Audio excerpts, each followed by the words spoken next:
is Erin Brockovich, and I host the Lifetime television series, Final Justice.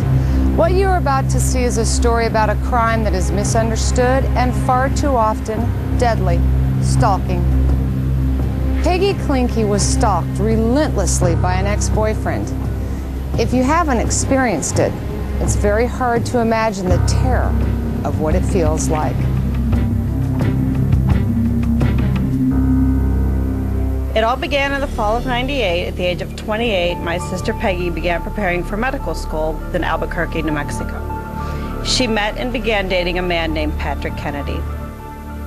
You know, in the beginning, it seemed like a very fine relationship to me. They were dating, doing dating things, going to movies, but I noticed a switch in Peggy's personality. I just knew something wasn't right with my sister, and I wasn't sure why. Peggy and Patrick's relationship lasted about 3 years altogether. In March of 2002, Peggy cut all ties with him. From that day she left him, he began stalking her. Calling her on her cell phone, begging her to come back, threatening her. He waited outside of her work. He waited outside of her gym, just watching her till it was a sort of a sign to let you know that I'm there and I'm watching your every move. He wanted her back in his life, and until he did, you know, he was just going to persist with this. At one point, Peggy had called me in the afternoon and said, "You'll never believe this. Patrick jumped out of the bushes at work with a dozen roses and a wedding ring and asked me to marry him."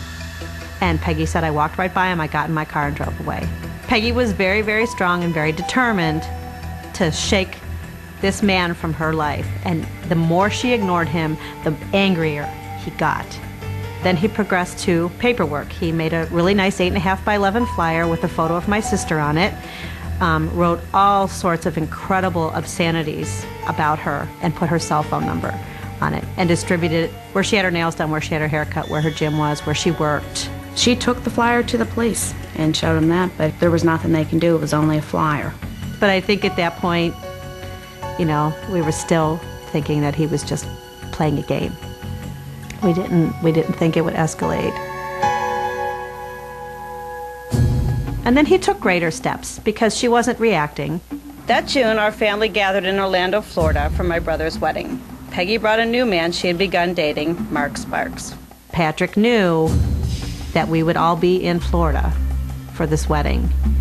And he had flown to my mother's house in Poland, Ohio, and on her white garage doors with black spray paint, he sprayed "PK is a whore" on the doors. Patrick then returned to Albuquerque to set fire to Mark's house.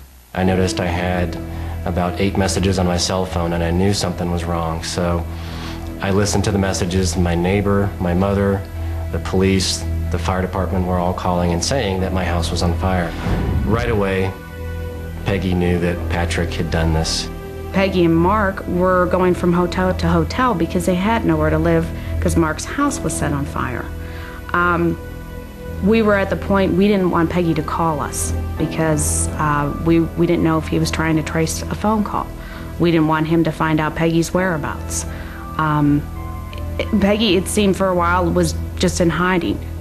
Everything that Patrick did to Peggy, Peggy went and reported it to the police. She was getting very, very, very agitated with them because nothing was being done to stop this man from harassing her. Patrick's behavior was escalating, and Peggy got a restraining order. She went to the police and filed for stalking charges.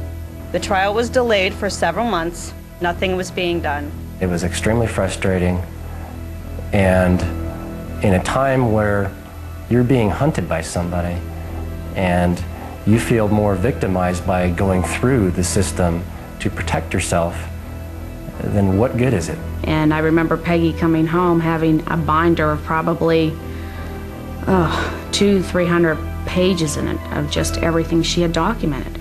Peggy did all the footwork. Peggy did everything. She did everything right, but nobody would help her.